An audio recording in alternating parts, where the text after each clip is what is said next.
Welcome to Unstoppable at Craig, where we pull back the curtain on what makes healthy workplace cultures click and what happens when people are empowered to expand the boundaries of what is possible. We'll explore the perspectives of employees and leaders who have carte blanche to speak their truths, tell their stories, and unlock uncommon ways of approaching challenges. I am Dr. Jandel Allen Davis, CEO and President of Craig Hospital, a world-renowned rehabilitation hospital that exclusively specializes in the neurorehabilitation and research of patients with spinal cord and brain injury. Join me as we learn from people who love what they do and what happens when fear doesn't stifle innovation.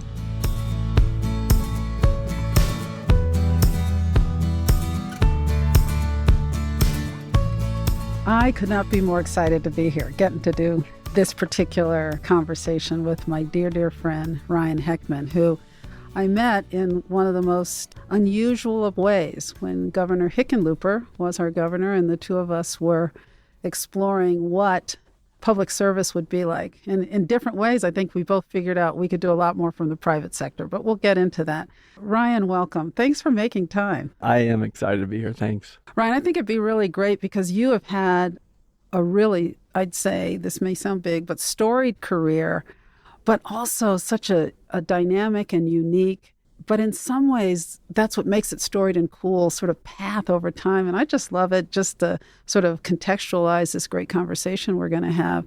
If you just tell the story of Ryan Heckman, whichever chapters you want.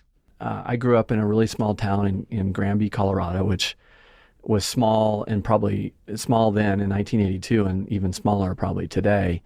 I just wanted so badly to go to the Olympics. It was just something that was inside of me, and I can't explain why, but I progressed quickly, and I was the youngest Olympian that represented not just my sport, but the whole United States Olympic team. I was 16 in Albertville, France, and competed there. And I competed again in 94 in Lillehammer, Norway. And then I wanted to go to college. The next Olympics were in 98. So it was a long time to wait for a third Olympic Games. And I was really feeling kind of dumb, you know? I mean, I didn't go to high school. And funny enough, when I decided to go to college, I was like, what's the best college in the United States? And someone said, Stanford is. So I sent my application into Stanford University. I was 22, probably 20, I was 21. And I had no GED, no ACT, no SAT, and really no GPA. I went to a ski academy and kind of got the, pass, if you will, passing grade. Mm-hmm. I got like a no letter from Stanford that wasn't very long. It didn't even say we're going to keep your application on file. It was almost like a cease and desist order, like don't ever come to California, And so I was pretty upset. Now I look back, I was just naive, Right. Yeah. But A for effort. And then I applied to my backup school, which was the University of Colorado, and I got denied there. And I was like, oh my gosh, like I am not going to be able to go to college. And what am I going to do? Never mind, I couldn't afford it, And so the librarian from my hometown went behind my back and went to the director of admissions at CU, and he put me on probation but let me into CU. Not only did she call, but she and her husband paid for my entire college. Oh, wow. Which is, pretty amazing. I get teary-eyed when I think about that. But I did go to CU and worked my tail off. And then I rode on an airplane with a fellow who owned Vail Resorts at the time, a guy named George Gillette. You might have heard of him. He owned a number of assets all over the country. And we rode on an airplane when I was 16 to Zurich. And we talked the whole flight. And he said, when you graduate from college, or if you graduate from college, give me a call, I'll give you a job. And so little did I know that I was applying for a job in private equity, which, recruits not only from the Ivy League, but from the Ivy League MBA programs. And I had an undergraduate degree from the University of Colorado. And he gave me a job as he said he would. And I have now been investing and building companies now. I'm celebrating my 25th year. Wow. There's so many threads in that. I hear striving and longing in the, I'm going to go to the Olympics, and darn if you didn't do it. We say, I call them God winks, others call it luck. Others would call it even privilege in some different ways, but just right place, right time, right people who saw in you what you might not have even been able to see in yourself, which brought about this remarkable journey that brings you to today. I think the sense of privilege is probably more about all the people that helped me along the way, versus the actual outcomes. That John Kennedy, to those whom much has been given, much is expected. Talk about along the way a little bit. I mean, you sort of glossed over this idea in PE or private equity, the opportunities to build lots of companies and hopefully create some great dreams for people and make the world a better place. But I know there's lots of other cool ways you've made the world a better place too that are real important, I think, for those listening who are leaders to understand that whole. How are you playing in the space of much is expected of you? That's actually a pretty easy question to answer. I would start with, I mentioned that the librarian paid for my college, and Colorado Mountain College in Steamboat, where I competed and where Jane and Ed Hill lived, who paid for my college, they had run out of money and they were building an auditorium to serve the community and the students that went to school. So I paid to build the auditorium in their name. Wow. And that felt divine. Well, I can see on your face it still feels divine. It felt great. And that kind of, like anything, you kind of get that appetizer, that spark, that kind of rush of, oh, that feels good, And I had not experienced that yet. And so the next thing I did was I gave enough money to send 50 students through community college.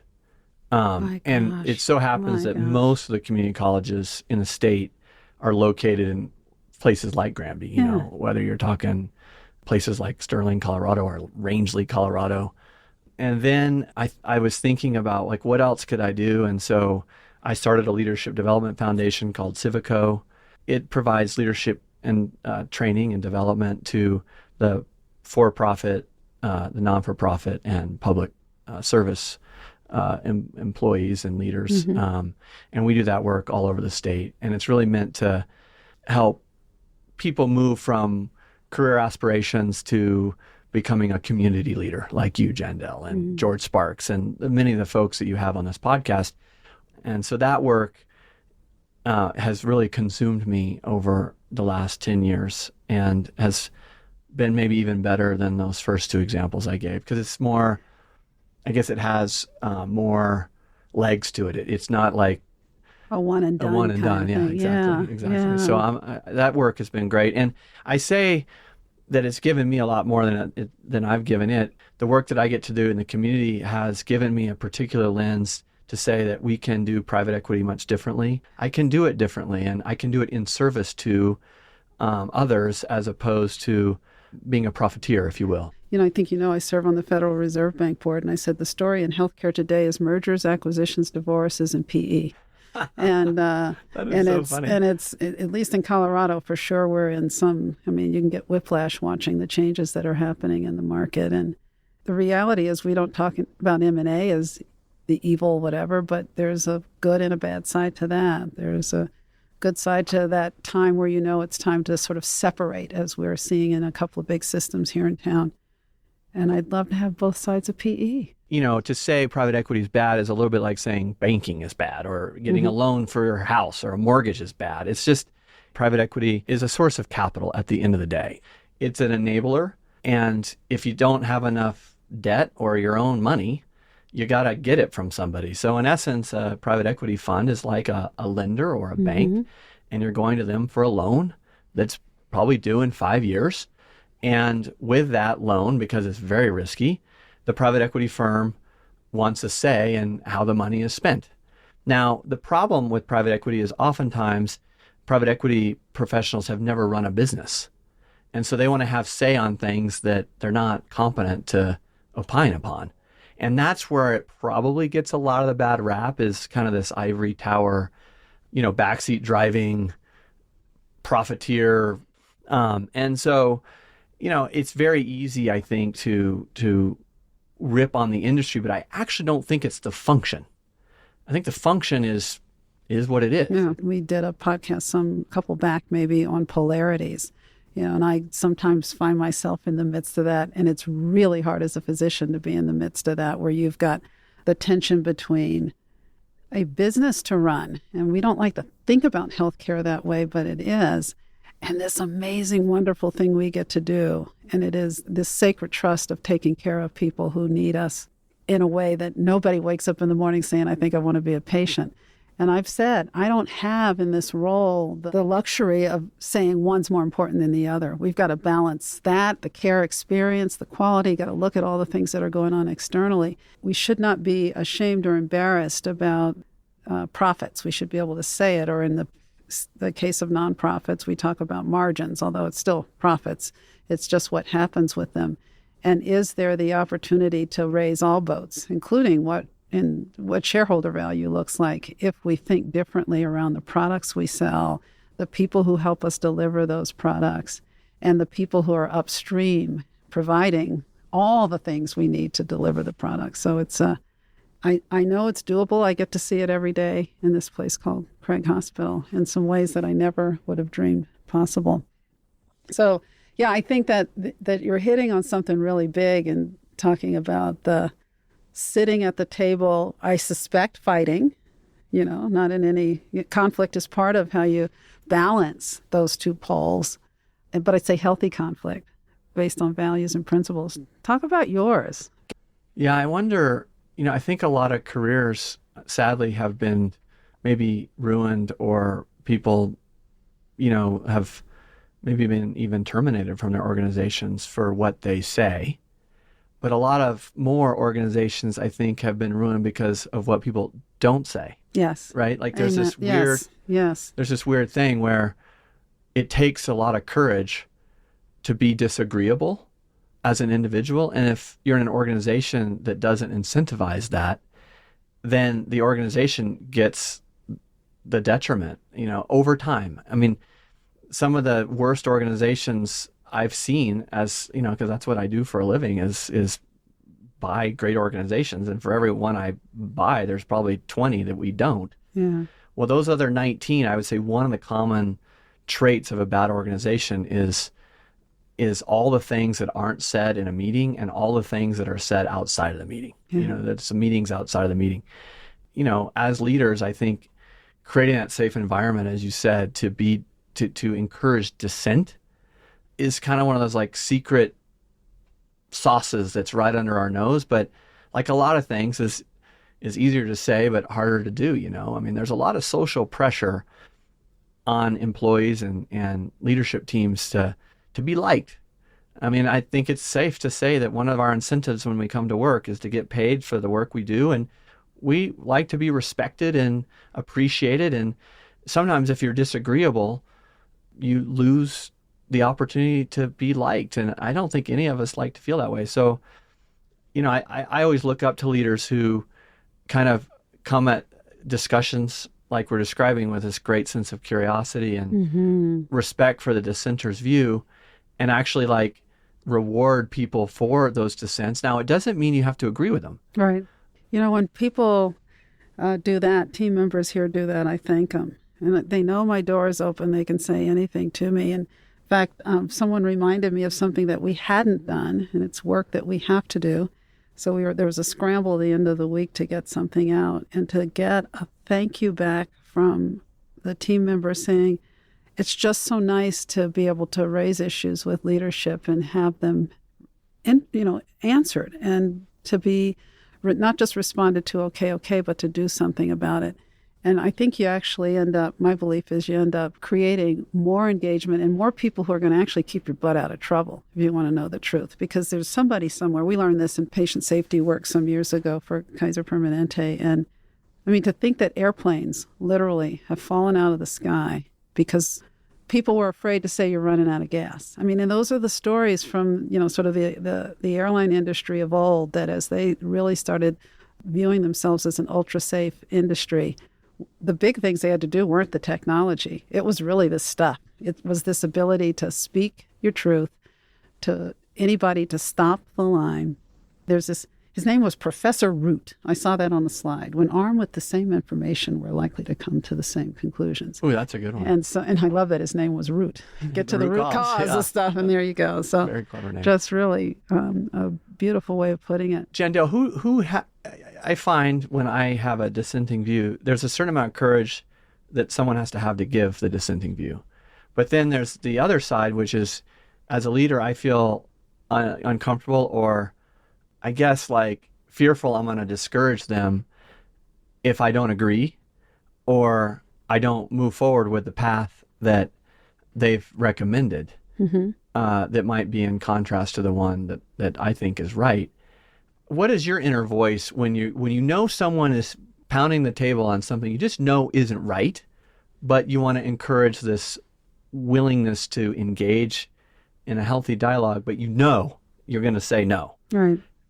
How do you get the courage to say it in a way, and do you ever feel like you hurt someone's feelings when you don't take their input? Well, I frequently feel like I hurt their feelings. But I think one of the things that you mentioned that's important is that you ask lots of questions. You stay in a space of curiosity. Don't let yourself get hijacked by the emotion that they're bringing, because then it actually is a distraction as opposed to something that's very helpful. I also think that there are great ideas that come along, or great suggestions, or great, in this case, motions or ways of directions that you should take a place that really are about timing and framing. I'm going to give you some feedback in a positive way. You also, despite how much it sucks to have to be no, we are not going that way, you modeled leadership courage, because there's sometimes that we're the only ones who can make the decision, right? And after a ton of input, sometimes we have to say this isn't a direction we're going. And it's no fun, because we do worry about being liked. And we do worry about, the other one is we worry about is what if we're wrong? And it can happen that you're wrong, but sun comes up tomorrow. I do want to touch on a technique that I saw one of our CEOs at a really cool company called Pix Health, based out of Tucson.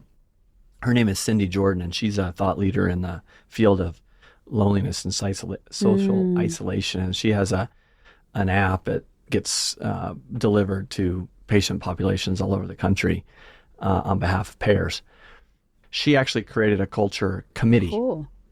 Where she identified, there were probably 7 or 8 of them that were super important and weren't necessarily at the high end of the org chart. And as it happened, there were a couple at the high end of the org chart and a couple at the low end and a whole bunch of people in the middle. And what she uses them to do is that when she has a big decision to make, she gets their input and they talk about it.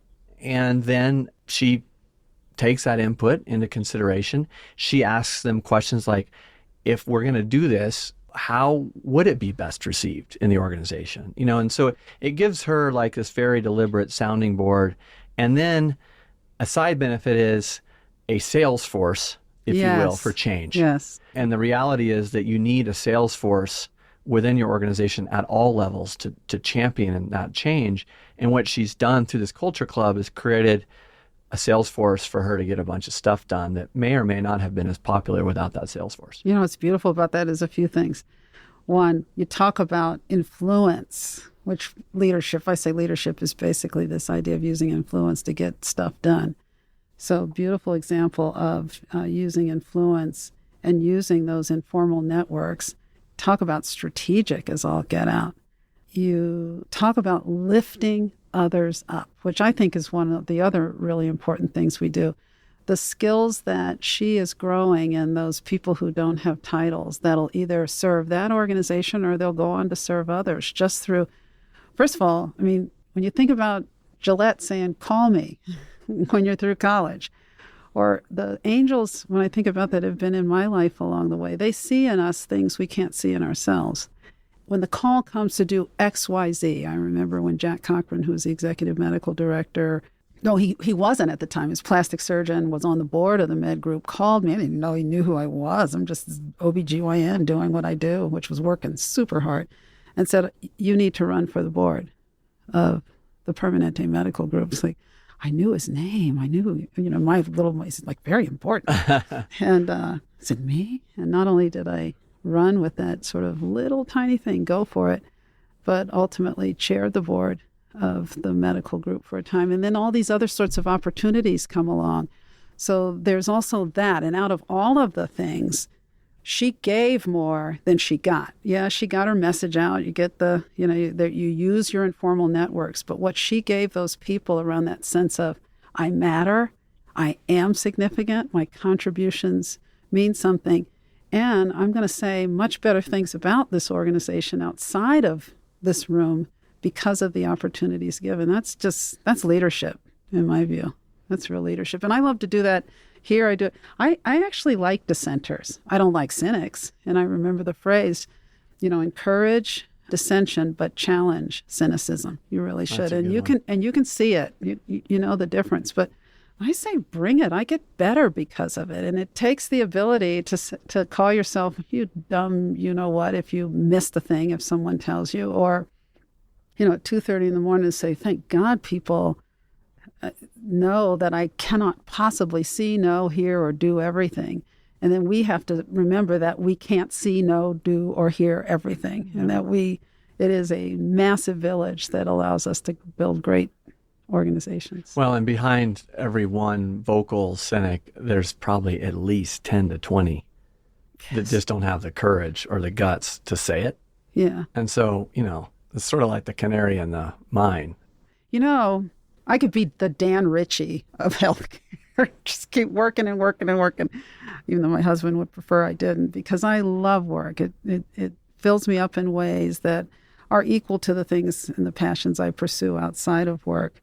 And I feel like even on the toughest days where I am unhappy, there's still so many moments of joy. So how do you think about this idea of what seems like, how can you be joyful and unhappy? How do you think through those two things? Well, there's a great book right now out there by David Brooks called The Second Mountain. Oh, yes. Have you read that one? Yes. Well, I love David Brooks David is Brooks. awesome. Holy cow. He's got a real way with words. Yeah. He has a whole chapter devoted to the word joyful. And his basic thesis is that happiness is a reaction to something that's, good. And that we strive to get as many good things as we can so that we're otherwise happy. Mm-hmm.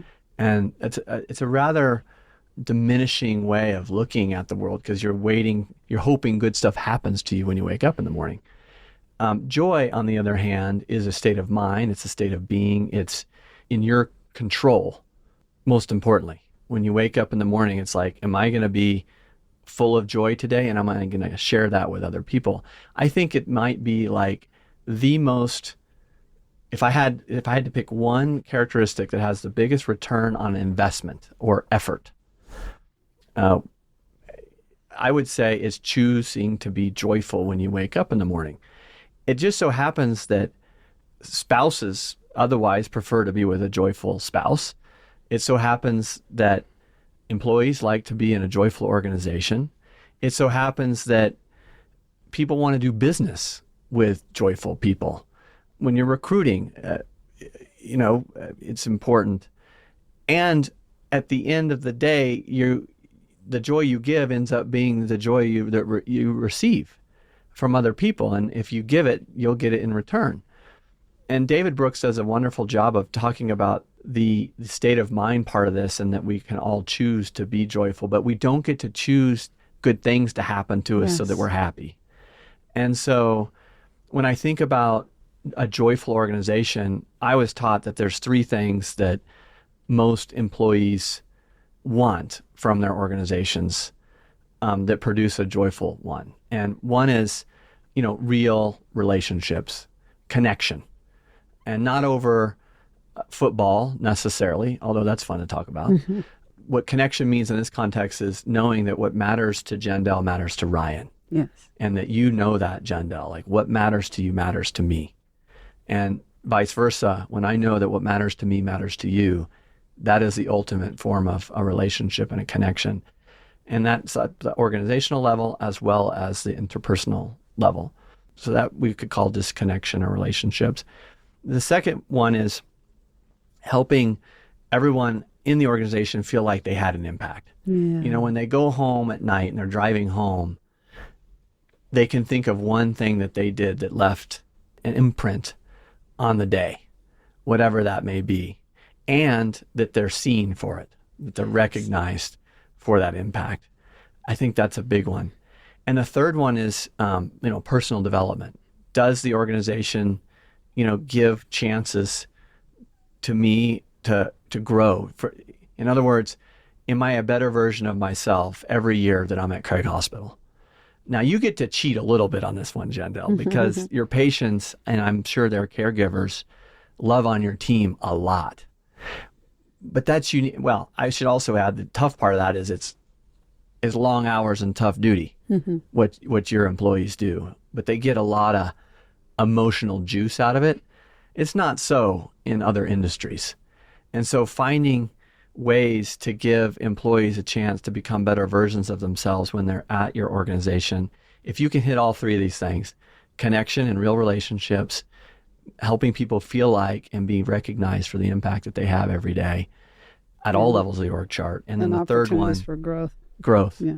And if you hit those three things, very likely you're going to have less turnover and perhaps more competency year in and year out with your workforce. The other thing you probably don't know, but on this whole idea of impact, relationship, and connection, the opportunity for growth, we actually looked at that kind of data at KP because we had, from our employees, we also had, because we care for them, right? I mean, it's a healthcare system. So we knew, not to by name or anything, but knew healthcare utilization. And we also did health and well-being. We did this in the environment of, I can't remember the name of the survey, but it was really looking at those, a number of dimensions of well-being.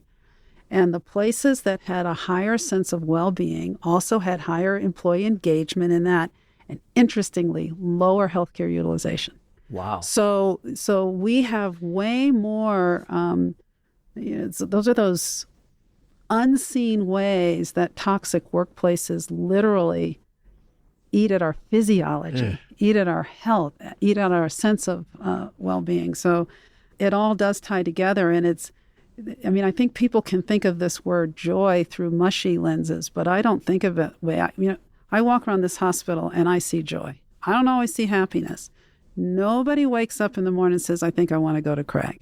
Nobody. I mean, you're touching on a big moment here in this conversation to me, because there may not be a more profound laboratory for testing whether you can be joyful and unhappy at the same time than at Craig Hospital. It is a huge amen to that. And here's the thing, though, that I've taken it as I've thought about this, because I do see gratitude. I mean, if you sort of think, well, what does joy look like in action? There's a sense of gratitude. There's a sense of optimism, a sense where I can bring my whole self into work, a sense where I'm seen and can see you, a sense that at the end of the day, I can check a few boxes most days about what I actually might have accomplished in this impact space. And that there was the opportunity to stop and say, yeah, how's that going with, like I know you well enough to know those little facts about people that allow them, gosh, they know that? It's like, yeah. And I don't know it in a manipulative way. I know it because I'm deeply interested and care about the people I care about. Well, the same thing happens with our patients. I mean, folks come here after some catastrophic, horrible accidents with some of the stories that would just, what sense does this make? And yet that's what I get to see. Gratitude, resilience, this sense of hope on steroids, and people able to say, I can move this today. I was able to get these words out today. I am coming to terms with what are going to be limitations and how to overcome them. And we give people hope. So, but here's the thing. I said, well, how would you bottle that and give that to an acute care hospital, an emergency room, physician, nurse, folks working in ORs, folks working on medical surgical floors? What effectively we're all here to do is to relieve suffering. We're just relieving suffering. And that appendectomy, don't compare an appendectomy to a spinal cord injury. Don't. In both cases, what is comparable is the fact that we're here to relieve suffering. And there's great joy in being able to say, I relieve suffering. There's great joy in I delivered a baby today. There's really great joy in that. There's great joy in standing in an infusion center and treating cancer, chemotherapy. There's great joy when those patients, when they finish those rounds of therapy, which has become a thing now in these infusion centers where there's a big sort of dancing off into the moonlight or sunset or sunrise as that last treatment. And if we can, as healthcare people, get back to that why, because that is the why of this work, at least for me, then it's a good day. They may not all be happy. They will be filled with conflict from time to time. They will be filled with trying to figure out how you balance these poles, these tensions. It's just about remembering who we serve. Well, thanks for your joyful leadership. Oh, that was a very joyful moment. I just that without lunch. That's what I'd say. Yeah. Well, I think we might be sort of getting down to the end of our time together. And as you think about it, if there's just one thing that you've learned through all of your experiences, what would it be? I'll answer it in two different ways. One is the difference between like a career and a vocation. And kind of the way you show up every day when you have committed yourself to a vocation, I think means that you're not necessarily trying to climb the ladder. You're in service to others, and you're trying to add value and be significant to other people. I think that's a big choice we all have to make when we show up at work. I think it also says something about where you are in your learning journey. One of the things I'm most proud about is that I'm learning at a much faster pace now than when I started my career 25 years ago. And that's, I think, a byproduct of my dedication to the craft, what I do and why I do it and who I do it for. These are really important questions. And I wasn't always that way. I probably had my awakening, if you will, through, some big failures, oftentimes. Over time, those failures helped me realize that there is a better way to live than just trying to climb the ladder every day, That would be one thing. And the second one is just that choice we already talked about, that the one thing you can control every day is whether you're going to show up joyful or not, and shine that joy on other people. I think that you can't control the outcomes, but by God, you literally can control being joyful or not. It's like a choice. Mm-hmm. And the last one would just be the disappointments in life. If you've ever read the book, The Prophet, there's a chapter on holding joy and sorrow in both hands every day and realizing that life is really sloppy and yucky at times, and not getting too bummed out when it's not going well, but also not getting too full of yourself when things are good, right? Like it's holding both joy and sorrow in equal weight in both hands on a day-to-day and month-to-month, year-to-year basis, and just realizing that part of the human condition, part of being a human, is having a whole bunch of bad stuff happen to you. I would dare say that when I look at the most successful people, it's not how they got their success or their wins. It's how did they respond to the adversity. And how do you do better in this world? And I don't think it's by winning better. I think it's by losing better. Somehow figuring out how to respond to bad things happening to you in the adversity. If you can get really good at that, I think that might be part of the ultimate way of doing well in this world. I really believe that. Well, what an incredible full circle back to what I witnessed in the hospital in one phrase, which I've heard, is that I would not want to go back to who I was before I was injured, because there's lots of ways to respond to these injuries. And what we have the capacity to figure out about ourselves in facing adversity is pretty transformational, or has the ability to do that, and not just to transform your life, but others. I was sitting here as you were talking that last little bit and thinking, what a gift it is to have so many amazing people in my life. That, you go back to any one of the dark periods, and there were plenty growing up in my life, that I never would have thought that I'd have the opportunity to meet so many great people and do such wonderful work in service to others.